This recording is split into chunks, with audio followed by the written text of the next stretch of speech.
करबट। अरे भगवान, कुछ मीठा तो बना दो। वैसे आज मीठा खाने की बड़ी इच्छा हो रही है। मूंग दाल का सीरा बना लो, जो तुम बहुत अच्छा बनाती हो। लंबे अरसे से तुमने नहीं बनाया। बड़ी आलसी हो गई हो तुम। आज तुम बना ही दो। क्यों, आज कौन सी लॉटरी खुल गई है तुम्हारी? लॉटरी नहीं खुली तो क्या हुआ? किस्मत तो अपने राम की खुल गई है। वो कैसे? वो ऐसे कि अब तो परमानेंट ही तुम्हारे हाथ के स्वादिष्ट पकवान खाने को मिलेंगे, और तुम्हारी बहू रानी के हाथ के भी। क्यों, बहू रानी खिलाएगी ना? बिना क्यों भी? अब रिटायर हो गया हूँ तो तुम्हारी सासू माँ के भी रिटायरमेंट का टाइम ही गया है। समझो 1-2 साल में। जी पापा जी कहते हुए बाहर निकल गई तो आई रात के 9 बजे। यह देखकर मिस्टर खन्ना को कुछ अटपटा लगा, पर कुछ बोले नहीं। हाँ, नाराजगी उनके चेहरे पर साफ झलक रही थी। यह आशा जी ने भली बात ही महसूस किया, लेकिन चुप रही। यह सिलसिला रोज ही चलता रहा। मारू हर रोज इधर-उधर किटी पार्टियों में व्यस्त रहती और बेचारी आशा जी दिन भर किचन एवं घर के अंदर कामों में लगी रहती। थोड़े से आराम या पति के पास घड़ी तो घड़ी बैठने या बोलने बतियाने की भी फुर्सत तक नहीं थी। मिस्टर खन्ना अच्छी तरह से देख रहे थे, बखूबी भी समझ रहे थे।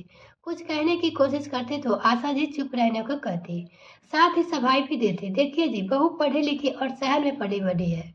उसे काम करने की आदत नहीं, पर मुझे तो बचपन से ही काम करने और शरीर अच्छा रहता है। मैंने होम साइंस भी पढ़ा है। मेरी दादी माँ भी यही कहती की थी। समझी जी? जी बिल्कुल समझा, लेकिन यह तो बहुरानी पर भी लागू होता है। फिर शुरू शुरू में किसी भी काम करने की आदत नहीं होती और काम भी नहीं आता, सीखना पड़ता है। ठीक है जी, आज का जमाना कुछ अधिक ही मॉडर्न है। बहू थोड़ा सहेलियों से मिला लेती है, थोड़ा घूम फिर लेती है, मन लगा रहता है। क्या जी, अभी ना कौन सा मैं घिस जाती हूँ? तुम घिस तो नहीं जाते, पर तुम्हारी लाडली बहू को कभी काम करने से नहीं देखा है। क्या उसका काम केवल खाना पीना, सजना संवरना, घूमना फिरना ही है?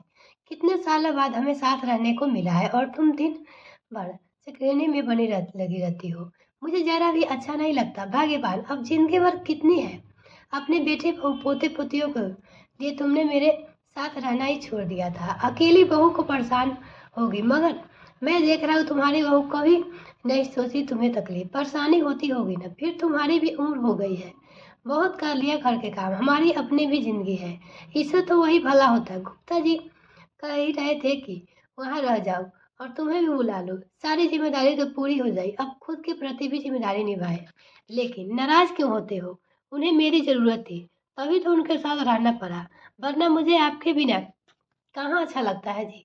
अब बच्चे भी तो बड़े हो गए, स्कूल भी जाने लगे। बहू रानी तो इधर उधर रोजाना घूमती रहती है, तो अब घर का काम संभाल सकती है। फिर तुम क्यों सारा दिन करती रहती हो? बस बस इस थके हारे शरीर को आराम भी दिया करो। मैं भी जगह रहता हूँ, सोने का तो बहाना करता हूँ, वरना तुम तो मेरे हाथ पैर दबाने बैठ जाओगी, अपना दर्द जताओगी भी नहीं। देखता हूँ रोज देर रात तक वाम लेकर कमरे में पैर माथे पे लगाती रहती हो। अब तो बस भी करो यार, थोड़ा समय इस गरीब के लिए निकाल दिया करो। बहू रानी संभाल लेगी घर के ये सब, अब बहू रानी की जिम्मेदारी है, समझी भगवान? जी समझ गई, लेकिन बहू की आदत नहीं है, या फिर एकदम काम छोड़ दूंगी तो बहू को पूरा लगेगा जी। यह तुम मुझ पर छोड़ दो। चलो अब सो जाते हैं। दूसरे दिन सुबह नाश्ते के समय सबको डाइनिंग टेबल पर एक साथ आने को कहा। सब लोग एक साथ आकर साथ ही नाश्ता करने लगे। नाश्ता खत्म होने के बाद मिस्टर खन्ना ने कहना शुरू कर दिया, देखो बहू रानी, हमें 1 साल से भी अधिक हो गया आए हुए। जैसे कि हम सब जानते हैं कि एक निश्चित उम्र पर सरकार भी काम से छुट्टी कर देती है और साथ ही भरण पोषण के लिए हर महीने निश्चित धनराशि भी देती है। तो क्यों नहीं, घर के माता पिता और अन्य बुजुर्गों को भी काम से छुट्टी मिलनी चाहिए। चाहिए कि नहीं? क्यों महारानी, मैं सही कह रही हूँ ना? जी पापा जी। तो फिर आज से आशा जी को भी काम काज से छुट्टी दे दो। आज से घर का सारा काम, खाना वगैरह सब कुछ तुम करोगी, तभी तो उसे आराम मिलेगा ना बहू रानी। जी पापा जी। बड़े मन से यह कहते हुए अंदर चली गई। आज से सारा काम रोमा के जिस्म पे आ गई थी। इस तरह दिन गुजरते रहे। रोमा की आजाद जिंदगी को मानव ग्रहण लग गया था। पहले तो आशा जी लगभग सारा काम निपटा देती थी, इसीलिए उसे कुछ खास करना नहीं पड़ता था। बस यूं ही थोड़ा बहुत नाम के लिए कर लेती थी, लेकिन अब तो जान गले में अटक रही थी। इन दिनों तो खाना भी समय पे नहीं बनता और ना ही ढंग का बनता था। मिस्टर खन्ना को समझते सब थे, मगर कहते कुछ नहीं थे। हाँ, राहुल और बच्चे भी किटकिट करते थे। उन्हें खाना बिल्कुल पसंद नहीं आता था। बच्चे कहते, दादी माँ आप बनाओ ना खाना, मम्मा को अच्छा खाना नहीं बनाना आता। राहुल ने भी कहा, क्या बात है मम्मी पापा, एक बार क्या कहा कि आपने पूरी तरह से हड़ताल ही कर दी। हफ्ते एक आध बार तो अच्छा खाना खिला दिया करो मम्मी। ऐसे बात सुनकर तो रोमा और भी घायल शेरनी बनती जा रही थी। बहुत हो गया तुम सबका नाटक, दिन भर मर मर के काम करो, फिर ऊपर से नखरे, सबका बैठे बैठे जाइए। और फिर धीरे धीरे से बड़बड़ाती, जब से बुढ़ा आया है नाक में दम करके रखा है। बेचारी बुढ़िया काम करती थी तब कितना आराम था, लेकिन बूढ़े ने आकर सब गड़बड़ कर दिया। अब मत पूछो, बुढ़िया के चर्बी बढ़ गई है, पर किया धारा तो सब शांति थी आते थे, परेशानी खड़ी हो गई। हे भगवान। मिस्टर और मिसेस खन्ना तो अक्सर अपने कमरे में ही रहते थे। हाँ, कभी कभी बाहर दलान में बैठे थे। एक दिन इस तरह बड़बड़ाते हुए सुन लिया तो आशा जी ने कहा, बहू तुम हमारे लिए इस तरह का भाव रखते, और इतने साल से तेरे आगे मजदूरी की, तुम्हारे बच्चे को पाला पोसा, तुम्हारा घर संभाला, और खन्ना जी हर महीने अपनी पगार का मोटा हिस्सा तो यहाँ भेजते थे। वो भी तुम लोगों को ही काम आते थे। मैं तो 2 टाइम की रोटी ही तुम लोगों की खाती थी। कभी सोचा तुमने क्यों इस तरह से मैं काम करती थी? लेकिन तुम सब सोच भी कैसे सकती हो कि जो रिश्ते मायने नहीं रखती इस तरह की बातें करती हो। अरे मुझे तो खुद के शर्म आने लगी है, तुमसे काम करना पड़ रहा है, इसीलिए तो इस तरह से बेहुदा बातें कर रही हो। अरे हमारे बारे में कभी तो सोचती, लेकिन तुम्हारा क्या पड़ी है।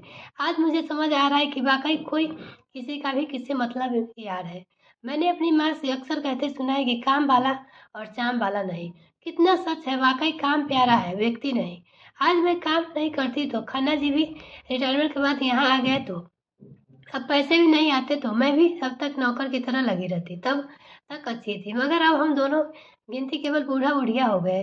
कुछ पूछने पर बात बात पर यह कहा जाता कि चुपचाप बैठा करो, और आप लोगों को जब तक बीच में टपकते रहते हैं हमारी लाइफ में दखल अंदाजी मत करो, हमें चैन से जीने दो। ना खुद काम करते हो, ना ही किसी नौकर को टिकने देते हैं। इस तरह से बातें करते हैं, मन में छुप जाती है, भीतर ही भीतर गड़ने लगती है। लेकिन हमने कब कहा कि नौकर मत रखो, या तुम ही रोज की खर्चा पूरा ना करने रोने धोने का रहते हो। तो हमने कहा काम ही कितना है, नौकर रखने की क्या जरूरत। वो तो ठीक है, लेकिन मैं अकेले इतना सारा काम कैसे करवाती। पापा जी ने मम्मी जी को आपको मना कर दिया, तुम्हारी मम्मी जी अकेले कैसे करती थी, मैं भी तो करती थी। अच्छा तुम काम करने की फुर्सत थी।